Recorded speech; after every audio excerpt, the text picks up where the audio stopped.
चलिए अगला पॉइंट है 6.4, ठीक है ना। उसमें मात्र एक थ्योरम है। थ्योरम क्या है कि दो समरूप त्रिभुज के क्षेत्रफलों का अनुपात उनके संगत भुजाओं के वर्ग के समानुपाती होता है। यही थ्योरम है, एक यही थ्योरम है। इस पर क्वेश्चन है, 6-7 क्वेश्चन दिया है, 8 क्वेश्चन, 2 तो ऑब्जेक्टिव दिया होगा और 7 क्वेश्चन होगा, ठीक है ना। और उतना उदाहरण तो है नहीं, तो इसको डायरेक्ट क्वेश्चन को ही देखेंगे, जल्दी खत्म हो जाएगा। ये 2 क्लास में खत्म हो जाता है, यानी आज और कल खत्म हो जाएगा। फिर आएंगे हम लोग पाइथागोरस पर में। पाइथागोरस पर में टाइम लगेगा तुम लोग को 3 या 4 दिन तो लग ही जाएगा, क्योंकि एक दिन तो थ्योरम दोनों 2 थ्योरम है, पाइथागोरस पर में और पाइथागोरस के विलोम। इसका विलोम उलोम कुछ नहीं है, ठीक है ना।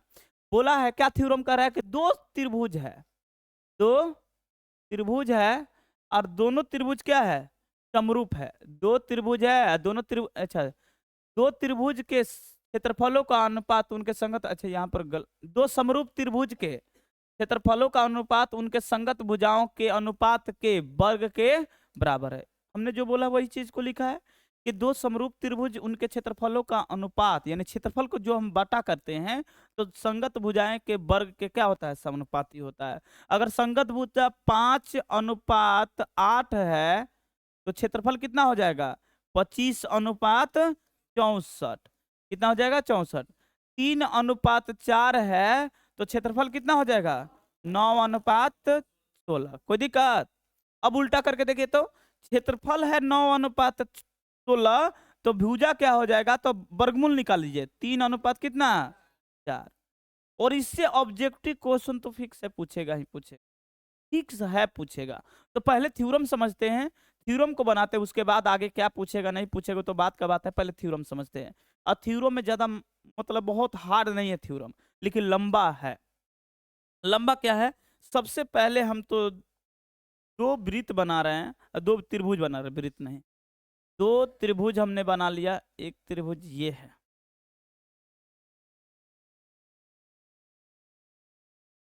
एक त्रिभुज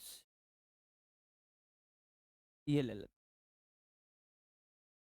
और एक त्रिभुज और ले लेते हैं, इसको थोड़ा छोटा कर लेते और इसका नाम लिख देते हैं। ये दो त्रिभुज है, दोनों त्रिभुज क्या है, समरूप है। हम नहीं क्वेश्चन ही बोला है, दोनों त्रिभुज क्या है बबुआ, समरूप।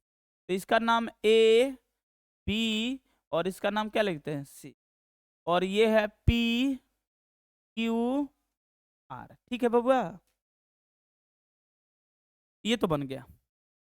अब बोला है कि दो त्रिभुज, तो यहाँ पर पहले जो जो दिया है उसको हम नोट कर लेते हैं। क्या क्या दिया, हल दिया है त्रिभुज ए बी सी समरूप त्रिभुज पी क्यू आर। तो सिद्ध करना है, तो सिद्ध करना है, तो सिद्ध कर,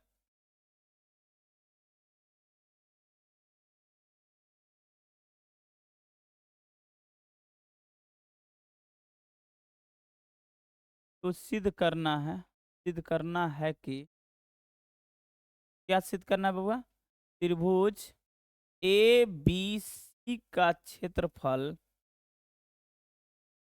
बटा में त्रिभुज, अच्छा इसको ऐसे लिखा जाता है, देखिए एरिया ऑफ ए बी, अच्छा लगता है एरिया, ए आर सिर्फ शॉर्ट में, area of A B C बटा में area of P Q R. ऐसे लिखे हैं तो किसी को दिक्कत है, माने तो त्रिभुज एबीसी का क्षेत्रफल और पी क्यू आर का क्षेत्रफल बराबर क्या है, ए बी संगत भुजा, ए बी बटा में क्या हो जाएगा, पी क्यू, फिर क्या है बबुआ, बी सी बटे में क्या है, क्यू आर, और क्या है संगत भुजा, ए सी, ए सी बटे में पी आर, पी आर के वर्ग, के वर्ग, के वर्ग के क्या होता है, पाती, के वर्ग के समानुपाती होता है, यही प्रूफ करके दिखा, ठीक है कर देंगे, इसमें कोई बुराई वाली बात नहीं। ध्यान से देखिए, रचना इसमें कर रहे हैं कि कोई त्रिभुज का क्षेत्रफल चाहिए तो आपको पता है कि लंब तो खींचना पड़ेगा, क्या खींचना पड़ेगा, लंब। दोनों त्रिभुज में लंब खींच दे रहे हैं, इसमें लंब ये है, इसमें लंब खींच लिए और इसका नाम लिख देते हैं। दिख रहा है ये जी? ठीक है। और इसमें भी लंब खींच लेते हैं।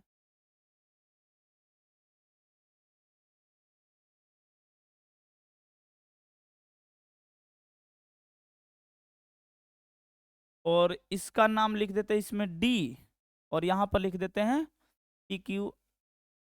एम लिख देते हैं, एम लिख देते हैं, कुछ भी लिख सकते हैं, उसमें कोई बुराई वाली बात नहीं है। लम है ये, क्या है बबुआ? लम। हमने रचना किया, क्या रचना किया? तो हमने रचना करके दिखाया। क्या रचना किए हैं? ए डी लंब किस पर? बीसी। तथा, तथा एक और, एक और पीएम, पीएम लंब क्यू आर। बोलिए यहां तक खींचा, यहां तक किसी को दिक्कत है तो बताइए। खींचा, क्योंकि ऊपर वाला दिया ही है, ये सिद्ध करना है और ये रचना किए हैं। यहां तक किसी को दिक्कत है? किसी को दिक्कत नहीं है। लेकिन गौर करने वाली ये बात है, दिक्कत नहीं है तो एक चीज हम उठाते हैं, क्या त्रिभुज ए बी सी, ध्यान से देखिएगा, ए बी सी समरूप दिया है त्रिभुज पी क्यू आर? पहले ये बताइए, दिया है कि नहीं दिया है जी?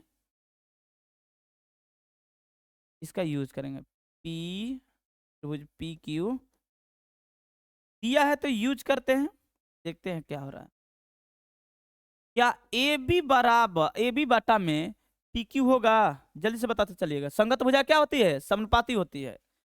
और बी सी बटा में क्यू आर हो सकता है जी, और ए सी बटे में पी आर हो सकता है, पक्का ना? ये समीकरण एक ले लेते हैं, इसका यूज होगा। और साथ ही साथ क्या कोण ए बराबर कोण बी पी है जी? ठीक है। कोण बी बराबर कोण क्यू है बबुआ? ठीक है। कोण सी बराबर क्या है? कोण आर। ये भी कोई इसमें बुराई वाली बात है, चूंकि दिया है समरूप त्रिभुज की संगत भुजाएं क्या होती है? समानुपाती होती है, और सभी कोण आपस में क्या होगा? बराबर। यहां तक कंप्लीट समझ में आ गया? किसी को दिक्कत है इसमें? नहीं दिक्कत है।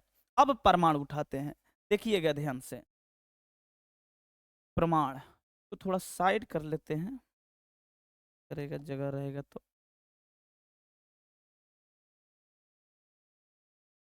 इसका यूज है, प्रमाण ले लेते हैं। बहुत ही सिंपल है लेकिन थोड़ा लंबा जाएगा। प्रमाण ले लेते हैं। प्रमाण में क्या लेते हैं? त्रिभुज एबीसी का क्षेत्रफल और पी क्यू आर। लिखते हैं area of A B C. ठीक है, वही आपको लिखना है, त्रिभुज एबीसी का क्षेत्रफल तो लिख सकते हैं, हमको अच्छा लग रहा है ये लिखने में। फिर area of P Q are, चलिए ज्ञात करते हैं। अरे समझ में आ रहा है ये वाला ना? किसी को दिक्कत नहीं ना है? चलिए अब एरिया ज्ञात करते हैं। याद है पाइथागोरस प्रमेय में हम लोग निकाले थे एरिया, कि किसी त्रिभुज का क्षेत्रफल क्या होता है? अगर लंब दिया तो 1/2 लंब गुणे आधार, यानी आधार गुणे संगत शीर्ष लंब। तो दोनों में तो बबुआ 1/2, 1/2 तो जान छोड़ने वाला। ठीक है भैया, ये भी तो समझ में आ गया। एबीसी पहले देखते हैं। तो एबीसी में लंब क्या है बबुआ? एडी है। चलो आधार पहले लेते हैं। आधार क्या है? बीसी। और उसमें आधार क्या है? Q R. है या नहीं है? ठीक है। अब बताइए लंब क्या है? तो ए डी है बबुआ। इसमें क्या है? लंब डी है। बोलिए कोई दिक्कत है? तो क्या 1/2, 1/2 खत्म। अब फ्रेश क्या बचा है? तो यहां पर लिख देते हैं area of A B C और area of P Q R. ठीक है, इसका क्या बना? तो यहां पर बन गया बीसी बटे में क्यू आर गुणे एडी बटे में क्या बन गया? पीएम। बना या नहीं बना जी? इसको समीकरण कितना हो गया? 2 हो गया ना? ठीक है, समीकरण कितना ले लिए? 2। इसका यूज है। ठीक है, अब तो यहाँ पर जगह नहीं है तो हम लेते हैं इसको ऊपर करके बनाएगा नहीं। नेक्स्ट पेज ही लेते हैं। क्या इतना कंप्लीट है? हम जाएंगे नेक्स्ट पेज में। तो कंप्लीट है इतना? ठीक है, कंप्लीट है तो आगे बढ़ते हैं। फिर से हमको फिगर यहाँ पर समझाने के लिए बनाना पड़ेगा फिर से बबुआ, क्या किया जाए? बना देते हैं, टाइम नहीं है ना।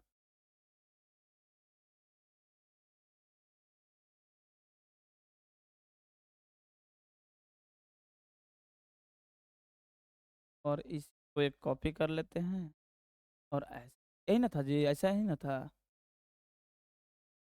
इसका नाम लिख बोलिएगा, इसका ABC था ना जी, और इसका नाम PQ, और यहाँ से हमने लम डाला था नहीं बबुआ, यहाँ से हमने लम डाला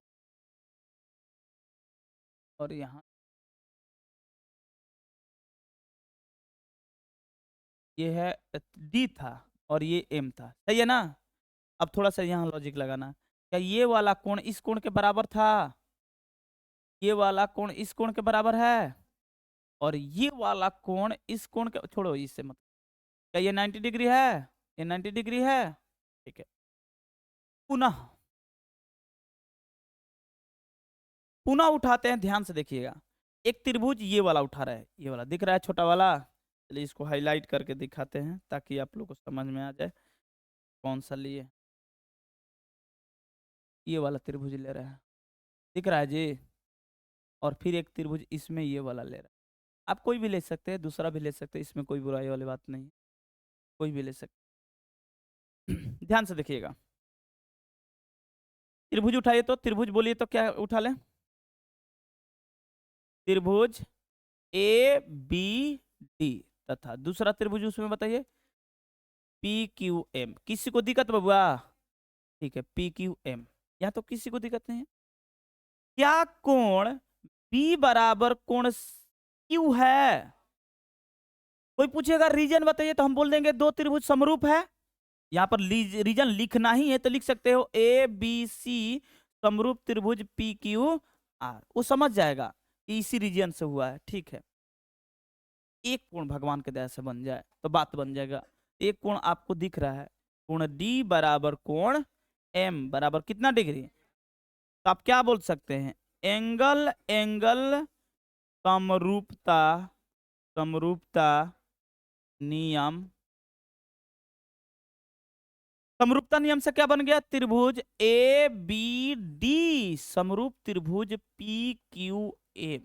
आप अंततः जाते जाते आपको ऐसा फील होगा कि भैया ज्यामिति में कुछ हार्ड नहीं था, तो गुणा भागा तो करना नहीं है, तो थोड़ा ऊपर कर ले, ठीक है। दिख रहा है ये कलर ना जी, चलिए दिख रहा है, अच्छा है, ठीक है।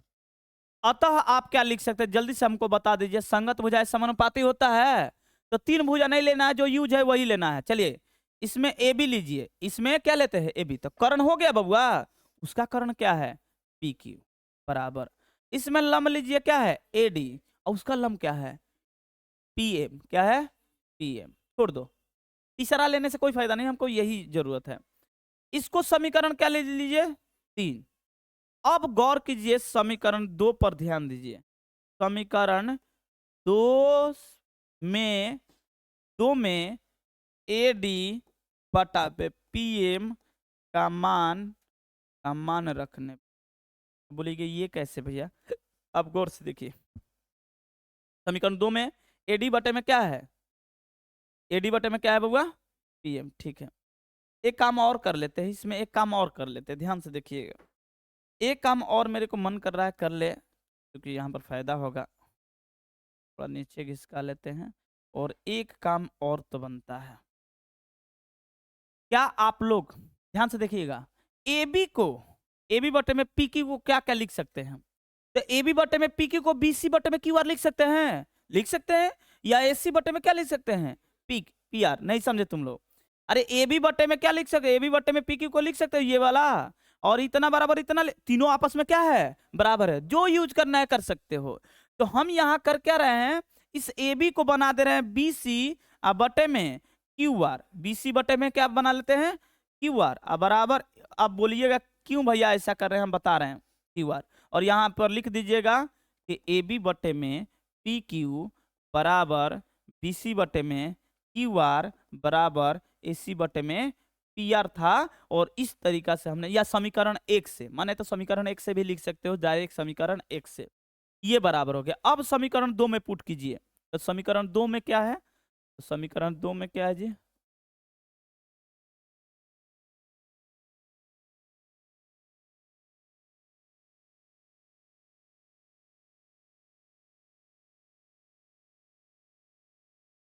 समीकरण 2 क्या है जल्दी से बताइए।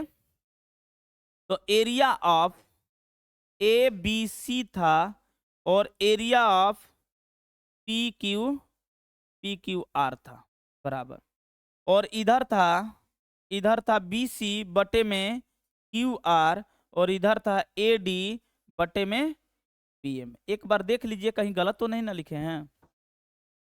समीकरण 2 देखिए, area of A B C A बटा में area of P Q R बराबर बी सी बटे में क्यू आर और गुणे ए डी बटे में पी एम। हो गया सिद्ध, अब ज्यादा लफड़ा नहीं करना है।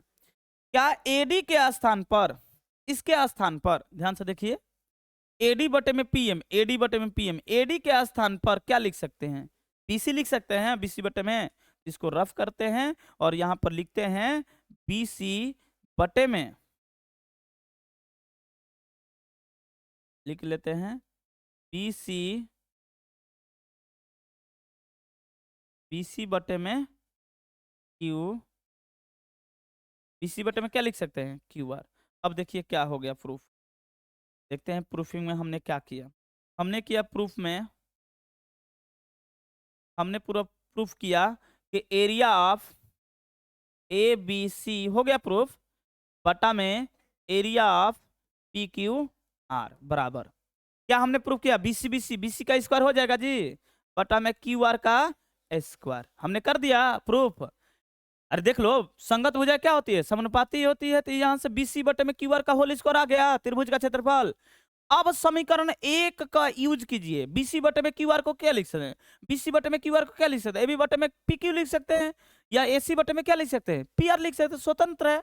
तो आप लिख सकते हैं समीकरण 1 से, समीकरण 1 से area of A B C बटा में area of P Q R, यहां पर ए बी लिख सकते हैं, ए बी बटे में पी क्यू का होल स्क्वायर लिख सकते हैं ना जी।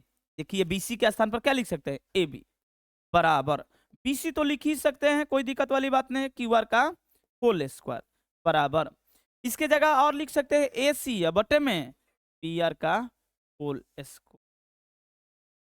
ये हो गया। बोलिए कहाँ पर दिक्कत, थोड़ा लंबा है लेकिन इतना भारी नहीं है, प्रूफ्ड हो गया। बोलिए क्या प्रॉब्लम है, जल्दी से एक बार देख लीजिए, चीजों को देख लीजिए, पूछा है 5 नंबर का, इसलिए अब चीजों को पहले एक बार चीजों को देखिए और जहां पर डाउट है वहां पर जरूर पूछिए। चलिए हम समझा देते हैं एक बार, ठीक है ना। क्योंकि दिया है कि 2 समरूप त्रिभुज है, हमने लिया है ए बी सी और पी क्यू आर 2 समरूप त्रिभुज। आज समरूप त्रिभुज है तो सिद्ध करके दिखाना है कि एरिया ए बी सी का एरिया पी क्यू आर का अनुपात इनके संगत भुजाएं के वर्ग के समानुपाती होता है। ठीक है, हमने लिख दिया। रचना क्या की है, आपको एरिया ज्ञात करने के लिए आपको पता है कि लंब डालना पड़ेगा, हमने लंब ले लिया, क्या लिया, एडी लंब बीसी, पीएम लंब क्यू आर, ठीक है ले लिए। दूसरा क्या दिया है, दिया है त्रिभुज एबीसी समरूप है त्रिभुज पी क्यू आर, और जस्ट इससे पहले हम लोग थ्योरम यही पढ़कर आए हैं कि अगर त्रिभुज समरूप है तो उनकी संगत भुजाएं क्या होती है, समानुपाती, और संगत कोण आपस में क्या होता है, बराबर। यही तो रूल है समरूप का। तो हमने उस रूल को पकड़कर यहाँ पर लिख दिया ताकि आप लोग को नजर में आए। हम तो डायरेक्ट भी पुट कर सकते थे और वहां पर लिख देते कि त्रिभुज एबीसी या पी क्यू आर क्या है, समरूप है, लेकिन आप लोग को दिखाने के लिए लिख दिए कि देखो बबुआ हम अपने मन से नहीं लिखे हैं, रीजन देखो क्या है, रीजन लिखने का समरूप है, समरूप का संगत वजह समानुपाती होती है, संगत कोण आपस में क्या होता है, बराबर। इतना काम किए हैं सिर्फ चीजों को बनाने के लिए, ताकि आप लोग को समझ में आ जाए कि कहां पर कौन सा यूज हुआ है। प्रमाण लिए हैं त्रिभुज एबीसी का क्षेत्रफल बटा में पी क्यू आर का क्षेत्रफल। एबीसी का क्षेत्रफल क्या होता है, 1 बटा में 2 आधार गुणे संगत लंब, यानी बीसी बटे में एडी, या नीचे हो जाएगा क्यू आर बटे में, क्योंकि ये अगर लंब है तो ये क्या बन जाएगा, आधार, और ये लंब है तो ये क्या बन जाएगा, आधार। हमने भी वही किया है, 1/2 1/2 खत्म, इधर फ्रेश लिख दिए हैं, इसको अलग कर दिए हैं, इसको अलग कर दिए हैं, ठीक है, समीकरण ले लिए हैं 2। अब फिर से आप इसी फिगर को यहाँ पर ध्यान से देखिए। अब क्या किए हैं, त्रिभुज इसको उठाए, अच्छा हाँ किसी का मन है भैया ये भी उठा सकते हो, अगर मन है कि नहीं भी हम ये वाला नहीं उठाना चाहते तो इधर भी से भी उठा सकते हो, कुछ बुराई वाली बात तो नहीं है, इससे भी बन जाता है, ठीक है ना, आपकी इच्छा से। मेरा इच्छा किया कि ये वाला त्रिभुज और ये वाला त्रिभुज उठा ले, हमने उठा लिया है प्रमाण में, और इसके बाद आपको पता है कि ये वाला कोण आपस में क्या है, बराबर है। क्यों बराबर है, तो यहाँ पर भी लिखे हैं, देखिए कोण ए बराबर पी या बी बराबर क्या लिखे हैं, क्यू। क्यों भैया? क्योंकि ये दोनों त्रिभुज आपस में क्या है? समरूप है। तो यहाँ पर भी रीजन लिख ही दिए कि त्रिभुज क्या है? समरूप है। कोण डी बराबर कोण एम, यानी डी और एम आपस में बराबर है। क्यों बराबर है भैया? इसका रीजन क्या है? तो कितना डिग्री है? 90 डिग्री, इसलिए बराबर है। ठीक है, अब एंगल एंगल समरूपता का नियम हम जानते हैं। समरूप हो गया त्रिभुज, दोनों समरूप हो गया, इसलिए संगत भुजा क्या होती है? समानुपाती होती है। तो यहाँ पर मिला ए बी बटे में पी क्यू और ए डी बटे में पी एम, तो मिल तो गया ये। लेकिन हम जानते हैं कि हमको ए बी नहीं चाहिए, हमको क्या चाहिए? B C. क्या चाहिए बबुआ? B C. हमको क्या चाहिए? B C. भगवान के दया से ये अगर बी सी बटे में क्यू आर बन जाता तो स्क्वायर हो जाता। तो हम यहाँ पर दिमाग क्या लगाना है भाई? जब ए बी बटे में पी क्यू को बी सी बनाना है तो हम तो जानते हैं ए बी बटे में पी क्यू को क्या लिख सकते हैं? बी सी बटे में क्यू आर। जरूरत पड़े तो हम ए सी बटे में पी आर भी लिख सकते हैं, जरूरत पड़े तब। तो हम जरूरत था वही यूज करेंगे। ये दोनों लिख सकते हैं, तो हमने लिख दिया कि इसके स्थान पर बी सी बटे में क्यू आर, ये ए डी बटे में पी एम के बराबर है। समीकरण 2 में पुट किए, ये स्क्वायर बन गया। अब भैया ये क्या लिखे हैं? अरे गौर से देखो तो, जब बीसी बटे में क्यू आर को ए बी बटे में पी क्यू को बीसी बटे में क्यू आर लिख सकते हो, तो इतना के बराबर ये नहीं लिख सकते हो और इसके बराबर ये नहीं लिख सकते हो। तीनों आपस में बराबर है, इसलिए इनके संगत भुजा क्या होती है? वर्ग के समानुपाती होती है। ये थ्योरम खत्म। इसका बहुत ज्यादा ऑब्जेक्टिव में क्वेश्चन यूज होता है और 5 नंबर का एक क्वेश्चन पूछेगा। तो बताइए, अभी भी किसी को प्रॉब्लम है? नहीं प्रॉब्लम है। तो इस पर क्वेश्चन एक दो बेस लिए हैं क्वेश्चन, बस वो क्वेश्चन करवा देते हैं, उसके बाद आप उतार लीजिएगा। कल इसका क्वेश्चन खत्म हो जाएगा। इजी है, थोड़ा लंबा देखते हैं, कल तो खत्म हो जाएगा। 7 वो क्वेश्चन शायद है। ऑब्जेक्टिव लिए हैं, 2 ऑब्जेक्टिव पूछा है, 9 नंबर और 10 नंबर। नहीं 8 नंबर और 9 नंबर, सॉरी 8 और क्या पूछा है? 9। ध्यान से देखिए, आइए दोनों ऑब्जेक्टिव भी आई है, दोनों के दोनों ऑब्जेक्टिव पूछता है। ठीक है, उतार लीजिएगा, आपके बुक में भी है, जरूर थोड़ी है कि उतारिएगा। चलिए देखिए, कह रहा है कि 2 त्रिभुज, एक एबीसी और बीडीई, 2 समबाहु त्रिभुज है। सुनिए क्या बोला है, 2 त्रिभुज क्या है? समबाहु त्रिभुज है। जब समबाहु त्रिभुज इस प्रकार है कि डी भुजा बीसी पर मध्य बिंदु है। देखिए अब फिगर देखिए, फिगर देखिएगा तब समझ में आएगा। बहुत ही प्यारा कंसेप्ट है और इससे क्वेश्चन बनता है। एक हमने समबाहु त्रिभुज खींच लिया ऐसे। अब सोचिए कि हम 2 क्वेश्चन एक भी बना रहे तो कितना इजी होगा। बना देते हैं। ठीक है, क्या बोला है? ये ए बी सी है, ए बी सी, ठीक है। ए बी सी या बी डी ई, यानी डी ई इसी पर है, बी डी ई। अच्छा ठीक है, अब क्या बोला है? डी, सुनिए, डी भुजा बीसी का मध्य बिंदु है। डी बी सी का यहाँ पर डी है जी, दोनों का मध्य बिंदु है। ये दोनों आपस में क्या हो जाएगा? बराबर। ये पूरा ए है और ये ए है, तो पता है क्या होगा? a/2 और ये भी होगा a/2। समझ में आया या नहीं आया? ठीक है, कोई बात नहीं। इसके बाद क्या बोला है?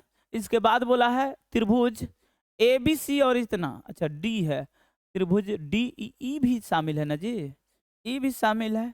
तब हमको लग रहा है कि किस पर है, कुछ छूटा है क्या? देखो तो क्वेश्चन, डी भुजा बीसी का मध्य बिंदु, तो एक और मध्य बिंदु देना चाहिए।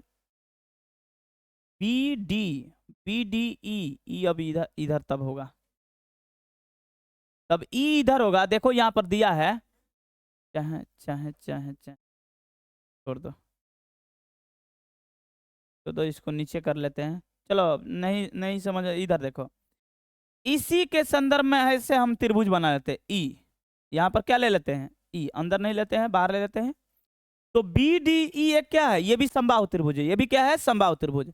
तो ये a/2 है, तो ये भी a/2, ये भी क्या हो जाएगा? a/2। ठीक है, अब त्रिभुज का क्षेत्र आपके बनाने का तरीका 2-3 तरीका हो सकता है। त्रिभुज का क्षेत्रफल भी लगा सकते हैं, समबाहु त्रिभुज का क्षेत्रफल। लेकिन क्या लगाना है समबाहु त्रिभुज? हम जानते हैं कि दोनों समरूप है। कैसे भैया जानते हैं? क्योंकि समबाहु है, ये भी क्या है? समबाहु। हमने रूल पढ़ा है कि वृत्त, सभी वृत्त समरूप होते हैं, सभी समबाहु त्रिभुज समरूप होते हैं। तो इसलिए त्रिभुज ए बी सी समरूप हो जाएगा त्रिभुज यहाँ पर बी डी ई के। इनके क्षेत्रफलों का अनुपात क्या होगा? तो लिख सकते हैं वर्ग के समानुपाती त्रिभुज area of A B C और एरिया ऑफ, अच्छा पहले क्या दिया? हाँ ए बी सी दिया है, एरिया ऑफ क्या दिया है? B D E. ठीक है, इनके संगत भुजाएं के वर्ग के समानुपाती। तो संगत भुजा ए है तो ए का स्क्वायर कर देते हैं। इसका भुजा क्या है?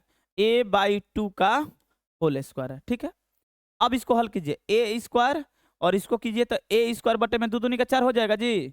अब देखिए तो ए स्क्वायर भिन्न पलट जाएगा 4 बटे में 1, 4 बटे में ए स्क्वायर, ये खत्म हो जाएगा 4 बटे में 1 यानी 4:1। अब जल्दी से बताइए आंसर क्या है, 4:1 सी।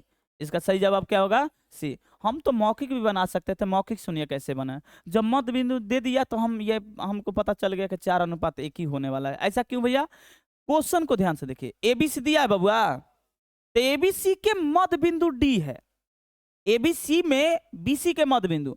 तो क्वेश्चन का पैटर्न समझना, अगर बड़ा वाला दिया है छोटा वाला बाद में दिया है तो 4:1 है, लेकिन ये पलट दिया जाता ऐसे, मतलब छोटा वाला पहले तो ये हो जाता 1 कितना 4। तो हमको पहले से आइडिया था कि ये होगा क्योंकि मध्य बिंदु दिया है तब। ठीक है, इसमें कोई दिक्कत है जी। चलिए इस क्वेश्चन को ये तो मौखिक बन जाएगा।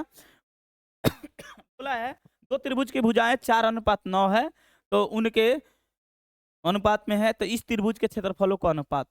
अब सुनिए, कोई कोई लड़का गलती कर देता है ऑब्जेक्टिव में, करता क्या है, उसको ध्यान में ये आता है कि 4 का वर्गमूल निकाल दे, इसमें दिया भी है, पहले ही दिया है।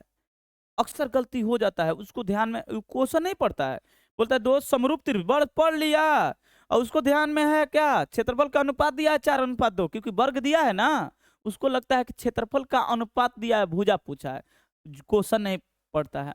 यही हम तुम लोग को जब लाइव क्लास चला रहे थे बोल रहे थे कि क्वेश्चन को पढ़ा कीजिए। 2 क्वेश्चन आसान आसान क्वेश्चन आप लोग गलत कर रहे थे, और दोनों आसान था, तो पहले क्वेश्चन नहीं पढ़िएगा तो दिक्कत हो जाएगा। यानी वही चीज है, सावधानी हटी दुर्घटना घटी। तो यहाँ से त्रिभुज पढ़िए, ये भुजा का अनुपात दिया है, ना कि क्षेत्रफल का अनुपात। और यहाँ पर भुजा का अनुपात 2:3 से हम लोग बनाए हैं, 4 कितना 9। देखियो वर्ग दिया है ना बबुआ, तो दिमाग में यही खोपड़ी में बढ़ गया कि वर्ग है तो क्षेत्रफल का अनुपात होगा, सीधा वर्गमूल निकाल दो। लड़के को यही लगता है, जबकि दिया क्या है, भुजाओं का अनुपात। तो भुजा का अनुपात है तो वर्ग कर दीजिए चचौ का 16 और 9 हो गया आंसर। देख लीजिए कौन सा है सही जवाब, होगा डी। कहीं आप क्षेत्रफल मार देते, मार दीजिएगा ए, हो जाएगा गड़बड़। अब मारने के बाद अब वो करने से क्या थोड़ी होगा, अब मारने के बाद अफसोस करता है, जा ये तो गलती, अब गलती हो गया तब गलती हो गया। ये गलती 100, अगर मान लीजिए 100 क्वेश्चन पूछा है, 60 क्वेश्चन पूछा है, तो 98-97 पे हो रहा है तो चलो मेंटेन हो जाएगा। ये गलती शुरू में हो गया तो बाबा कहीं मेंटेन नहीं होगा, ठीक है ना। अगर सोच रहा है कि भैया एगो गलती हो गई तो एगो एक्स्ट्रा मार देंगे, अब मिल जाएगा नंबर, तो ऐसा पागल उगल थोड़ी बैठा है। पहले काउंटिंग करता है कंप्यूटर, 60 गो में आपने कितना टच किया है शुरू से। ये नहीं कि पहले गलती हो गई तो तारा के लास्ट वाला सही बता काउंटिंग करिए, मतलब पागल उगल बैठल वाला से थोड़ी है। ऊपर वाला से काउंटिंग करे कितना है, बोले थे ना आप लोग को कैसे काउंटिंग करता है, 1 2 3 4 5 डॉट डॉट कहां तक होता है, 60 गो होगा। अरे 60 गो ऑब्जेक्टिव होगा तब का बात बता रहे हैं, 60 गो होगा या ठीक है ठीक है 100 ले लेते हैं, 100 तक होगा। आप 1 से शुरू किए हैं, छोड़ छोड़ के बना रहे 80 तक आते आते, सुनिए 80 तक आते आते आप लोग का कितना कंप्लीट हो गया, 50। कितना कंप्लीट हो गया, 50।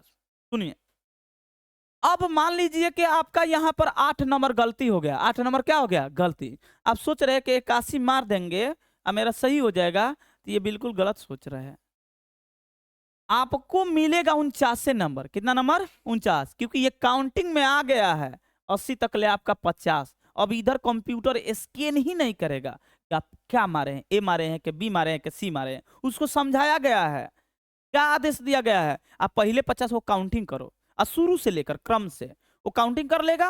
किसी किसी लड़का का 70 पर ही हो जाता, नहीं हो जाता है, 70 पर ही 50 को हो जाएगा। तो 70 के बाद आसान आसान क्वेश्चन है, मार भी दिया है सब, लेकिन क्या इधर टच करेगा, तो मतलब स्कैन करके वो देखेगा सही सही, तो पता चली कि यही में 100 में 100 आ गई बा, का जरूरत बा थी सब्जेक्टिव बना के। तो पागल उगल थोड़ी बैठल वर्षन कैसे करेगा। तो 50 को जहां कंप्लीट हुआ कंप्यूटर छोड़ देता है स्कैन करना। अब उसके बाद कंप्यूटर चेक कर लेगा कि एबीसी मारा है कि नहीं मारा है। इसमें अगर 10 को गलती है बबुआ, 10 गलती है तो 10 नंबर यानी 40 नंबर आएगा। नहीं तो इसमें अगर नंबर मिलता, जो आप लोग सोच रहे हैं कि वो गलती हो गई तो नीचे सही मार दे, ऐसा होता तो सबका 50 प्लस आता, सबका 50 प्लस मैथ में आता। लेकिन मैथ में फेल नहीं हो रहा है क्या, कैसे फेल हो जा रहा है, जबकि इसी में आ जाना चाहिए 50 को। तो फेल इसलिए हो रहा है कि वो क्रम से गलती कर दिया है, और जब ऊपर गलती हो जाए तो कोई कुछ नहीं कर सकता है, कोई कुछ। नीचे गलती हो जाए, मान लो कि 80 तक ले 50 को करना है, मान लीजिए, सुनिए आपका यहाँ पर 79 नंबर गलती हो गया है, बात सुनिए, 79 नंबर गलती हो गया, कोई बात नहीं, मेंटेन हो सकता है। आप इधर क्वेश्चन छोड़े हैं ना, उधर मार दीजिए, अगर गलती इधर से हो जाएगा ना ऊपर मार दीजिए। तो मेरे अनुसार सुनो क्या करना है, जब भी ऑब्जेक्टिव बनाते समय चलो तो एक बार आगे से देख लो, और टिक नहीं करना है, एक बार बढ़िया से ईमानदारी से देख लो, 2 बार में टिक करना है, एक बार में नहीं। एक बार टिक कर, टाइम रहेगा, टाइम तो बहुत है। आप लोग को हम 2 घंटा में तुम लोग को इतना प्रैक्टिस करवाएंगे कि 2 घंटा में पेपर हल करना सीख जाओगे। अंततः आते आते लड़का 1 घंटा 30 मिनट में पेपर दे देता है। ये हम ऐसे नहीं बोल रहे हैं, इसमें से टेस्ट दिया भी है, वो सब जानता है। 1.5 घंटा में दम टेस्ट वेस्ट देकर खत्म। 3 घंटा का, 3.5 घंटा, 3.25 घंटा का पेपर यही में दे देता है। कारण प्रैक्टिस कर लेगा, तुम लोग स्पीड बनाते बनाते आदत लग जाएगा। शुरुआत तुम लोग देखा होगा कि टेस्ट लेंगे, एगो टेस्ट लेंगे, भैया थोड़ा टाइम का नहीं हुआ, उसी टेस्ट को एक और लेंगे तो तुम लोग को टाइम में थोड़ा सा हो जाएगा, क्योंकि माइंड सेटअप है कि जल्दी जल्दी खत्म करना है। तो हम तुम लोग को जब टेस्ट सीरीज चालू करेंगे 2 घंटा से घटाते घटाते कहाँ तक आ जाओगे, 1 घंटा 30 मिनट। यही एवरेज 2 घंटा तक ले वहां पर बना दोगे, बचेगा 1 घंटा, मतलब 1.25 घंटा बचेगा, 15 मिनट हटा दो, 1 घंटा में कॉपी को चेक कर सकता है। अब बिल्कुल गारंटी है कि 2 घंटा में बना लेगा। ईमानदारी पूर्वक जो पढ़ा है, ईमानदारी पूर्वक पढ़ेगा। 2 घंटा बहुत बोल दिए, पेपर रहता है मात्र तुम लोग का 1.5 घंटा, 1.25 घंटा का पेपर रहता है, ईमानदारी पूर्वक जो पढ़ा है। अब बता पाइथागोरस पर में 50 को तो इधर से ऑब्जेक्टिव मारना है, ऑब्जेक्टिव मारने में क्या है, आपको तो 30 को तो फॉर्मूला आएगा, 30 को तो फॉर्मूला आएगा। साइन 90 डिग्री का मान क्या है, साइन, अरे तुम लोग का पेपर हुआ है ना, जाकर देख लो। हम मान लो को छोड़ दो, बाद में है एग्जाम, अभी जाकर पेपर देख लो, पता चल जाएगा, ठीक है ना। फॉर्मूला, हाँ फॉर्मूला बेस आएगा क्वेश्चन। साइन 90 डिग्री क्या है, फॉर्मूले है ना, फॉर्मूला बेस। तो चलिए आप लोग को इतना काफी है आज के लिए। तो समझ में आया ये वाला, इसका आंसर डी होगा। तो सावधानी हटाना नहीं है, नहीं तो दुर्घटना घट जाएगा, इसलिए ध्यान से पढ़िए। कभी कभी होता क्या है कि जैसे कौन सा इनमें से अधातु है, कौन सा अधातु है, या कौन सा इनमें से अधातु नहीं है, नहीं वाला क्वेश्चन अक्सर हम लोग गलती कर देते हैं, नहीं पढ़ते ही नहीं है। अरे बाबा जेन्युइन है, सत्य है, तुम लोग अगर बोल रहा है कि नहीं भैया आपसे गलती होता है तो सबसे हो जाता है, नहीं, ये सबसे होता है, फिक्स है। क्योंकि लड़का खुश हो जाता है, क्योंकि आसान पूछा है, लड़का खुश हो जाता है कि अधातु देखना है, अधातु के 3 गो ऑप्शन देगा, आइए गो धातु देगा, तो आपको तो अधातु नजर आएगा ज्यादा, तो आप टिक करके निकल जाइएगा, बढ़ जाएगा। समय लग क्या बर्बाद करना, आगे बढ़ जाएगा, वही गलती करना है। क्वेश्चन को पढ़ना है, आपको टाइम दिया रहेगा, ठीक है ना, टाइम कमी नहीं है। तो फटाफट ये वाला उतार लीजिए जल्दी से, उसके बाद कल हम मिलेंगे सवाल पर।